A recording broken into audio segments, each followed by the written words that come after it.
Guys हामी चाहिँ हिँडिरहेको छौँ, हिँड्दै गइरहेको छौँ गाइज।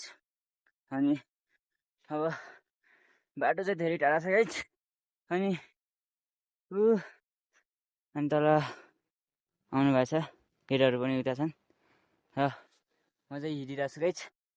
अब कतिखेर पुगिने हो, त्यत्रो उकालो काटेर आइयो गाइज, अझै बाँकी छ र पुगेर के गर्नुपर्ने छ गाइज।